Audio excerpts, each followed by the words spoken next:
Hi everyone, my name is Konstantin Tennhard. I came here from Darmstadt, Germany, which is near Frankfurt, so it's not all that far to come here to Ukraine. And it's actually my second time here, and so far I really enjoy this conference, and past year I was at Rubyc, which was also very nice. So I'm glad to be back in Kiev. You can find me on Twitter. My handle is T60.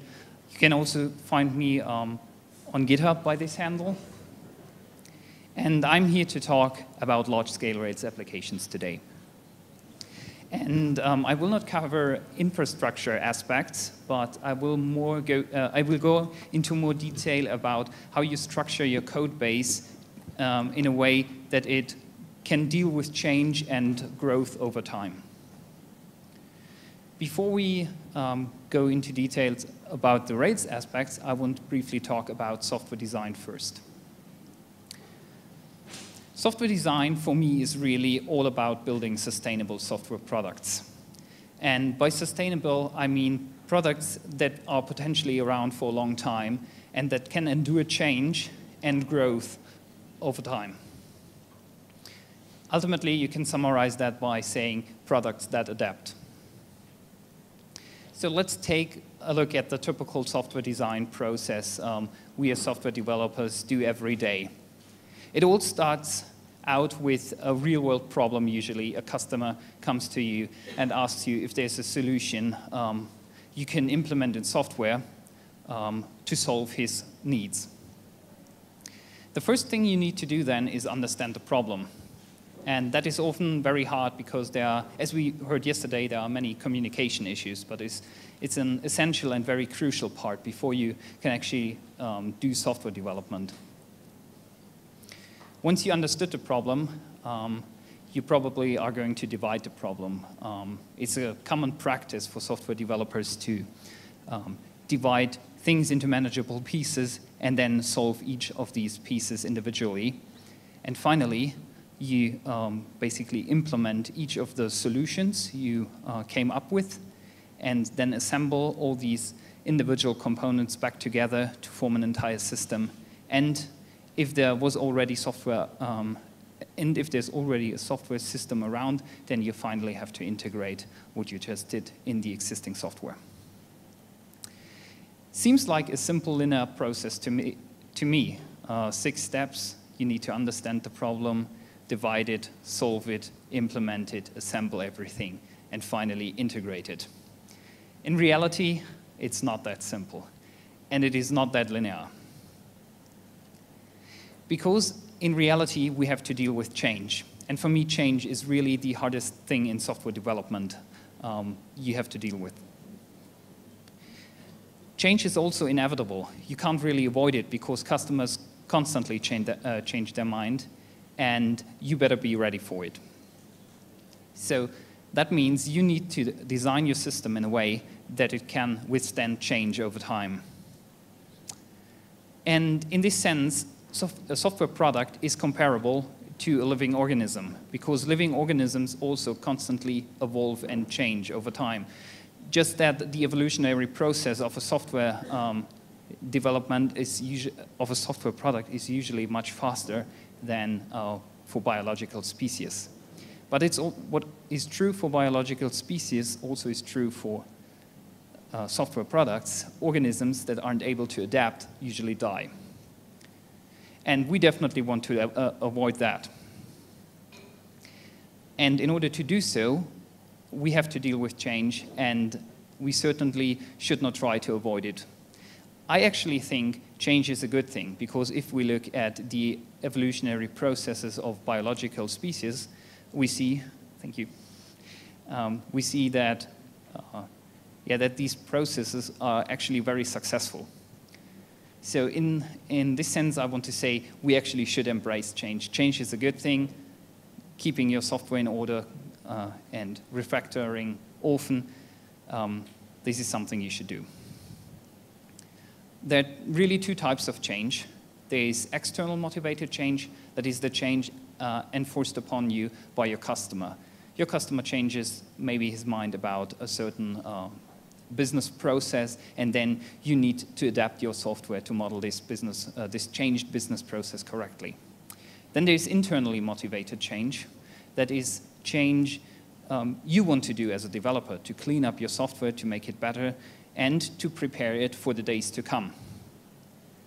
So internal change can also be motivated by external change. Let's say you need to integrate a new business process and your existing system is not able to cover this aspect, then there's likely going to be internal change. And as I said, you should design your software to withstand these changes.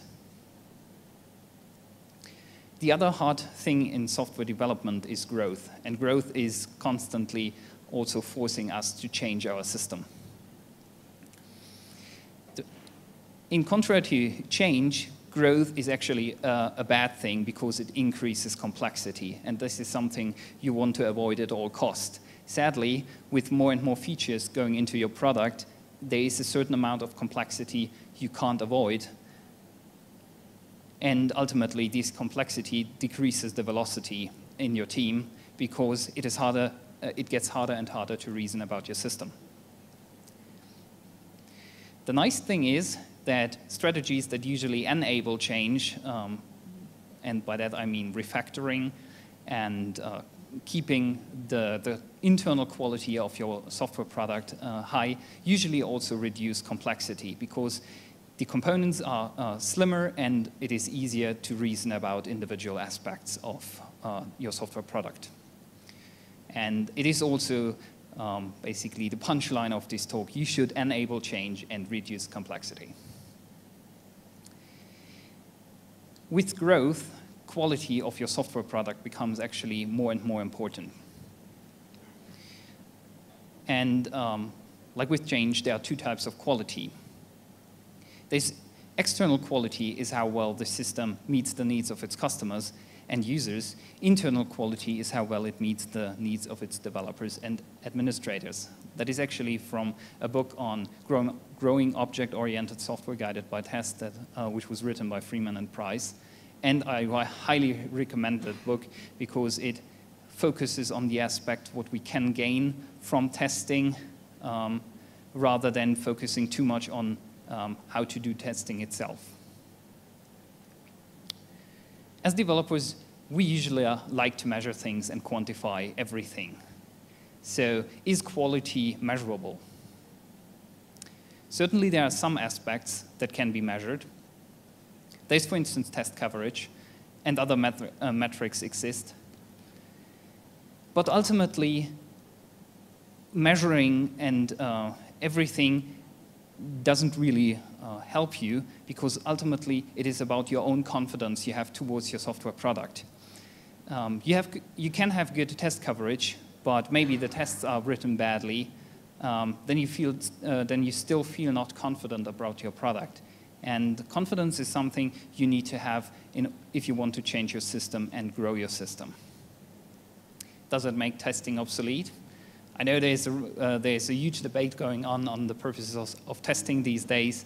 Testing is absolutely important.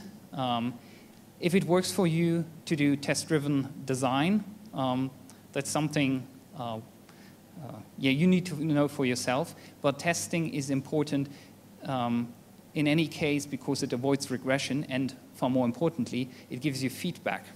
And feedback itself leads to confidence.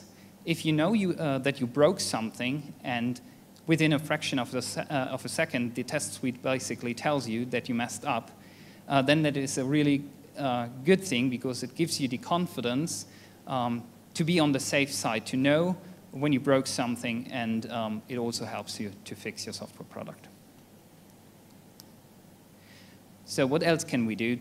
I said testing is something. There are other code metrics I don't want to cover here today. But I want to talk a little bit about structure of applications.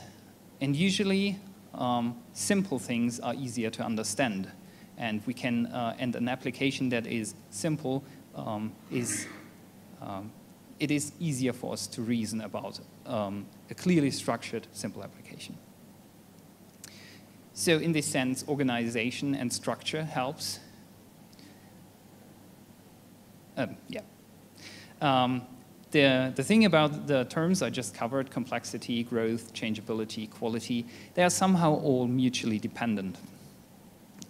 If you enable change, you often reduce complexity, and having an application that can be changed easily also increases the internal quality. So these are the things you should look for. So let's take a look at these three terms from a technical perspective. Modular systems are easier to change, but what are modular systems? We all use terms like modularity, reusability, and everything. But what does it actually mean? Modular systems consist of components that usually do one thing and one thing only. And this principle is also known as highly cohesive components, and it is a term software developers like to throw around when they talk about the individual components of their software. When I was at university and did classes on software design, everybody told me that high cohesive systems that are lowly coupled are the thing to go. The problem is, nobody told me about the downside. If you have a giant object with hundreds of lines of code, or even thousands of lines of code, that's obviously a bad thing. But having 100 objects with just 1 or 2 lines of code doesn't make things better, because you introduce structural complexity. And that is something you need to deal with. But we already talked about how we can deal with structural complexity in a sense. We know that organizing our code base helps to get to reason about the structure of our applications. Then there are rules and conventions that are forced upon you by a framework, for instance, or more importantly, rules and conventions you and your team agree upon how to develop certain aspects of the software. And these are really important, and you should not always try to look at Rails and ask, what can do Rails for me? But sometimes you need to take a step back and just look at your problem and see that it is just not covered by Rails, and then try to come up with a convention that helps you to solve similar problems in a similar way in future. In this sense, apply patterns. I I'm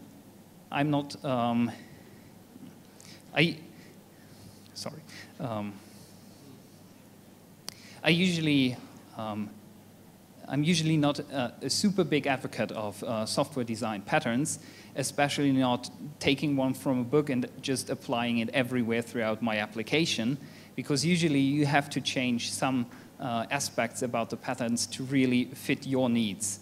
But then, of course, you can stick to these patterns and try to solve similar problems with the similar means. Another thing that helps is unifying interfaces. Having a clear definition on how the interface of similar components should look like helps.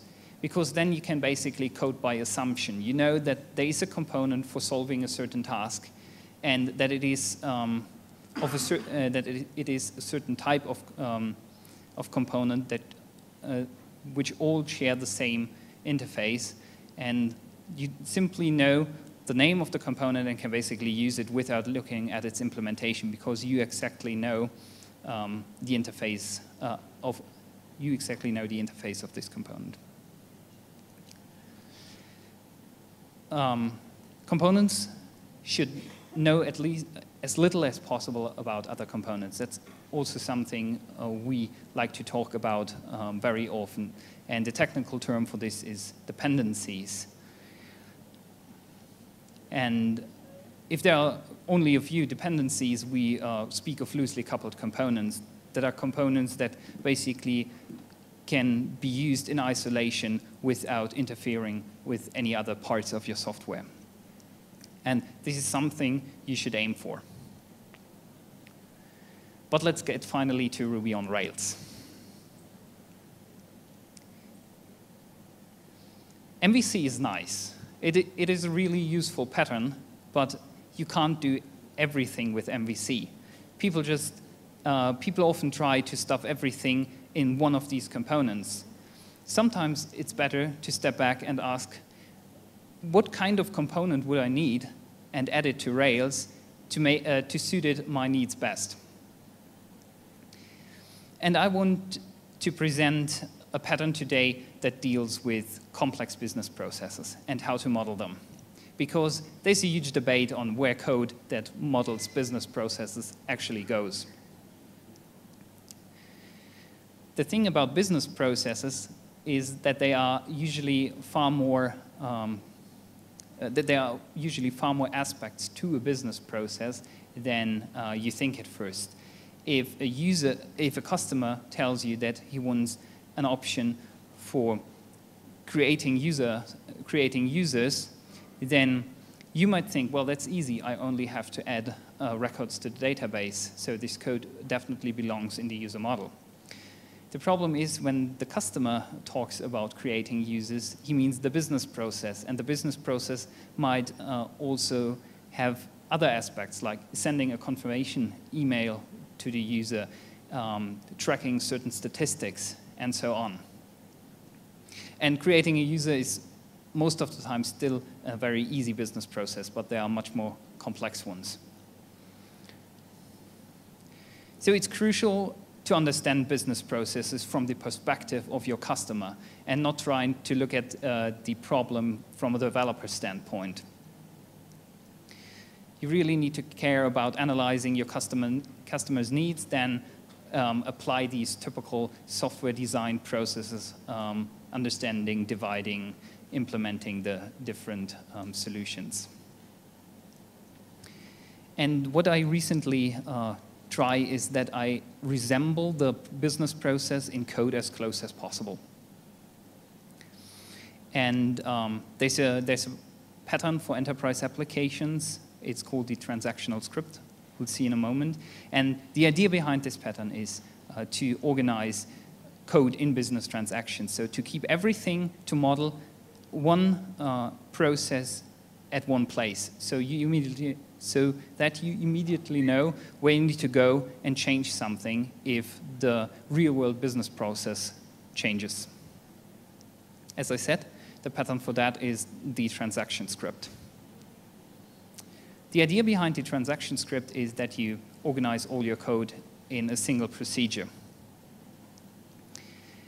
The nice thing about the transaction script is that it fits well with web applications, because the web is, in a way, transactional. Whenever a user performs a request, one business transaction gets executed in your application. And transaction script plays also very nice with active record, because transaction script was meant to be used in applications that only have a thin layer around the database. And compared to something like Hibernate, for instance, active record is still pretty simple. In a sense, transaction scripts are ideal for Ruby on Rails, because Ruby on Rails obviously uses the active record pattern for data storage. And it is web-based, so modeling our business process as transaction scripts seems like a nice idea. As I said, the idea behind transaction scripts is that they adapt well to changing business processes. You can implement transaction script in two ways. Either you can have stateless functions. That's perfectly fine if you have very simple business processes. But if your business processes grow in complexity, you will probably go for the second approach, and that is model each business transaction in its own class. And that is what we are going to see next. But I think we're taking a break now because I'm halfway through my talk, and I was asked to break at some point. So the practical part of this talk will be in the second half.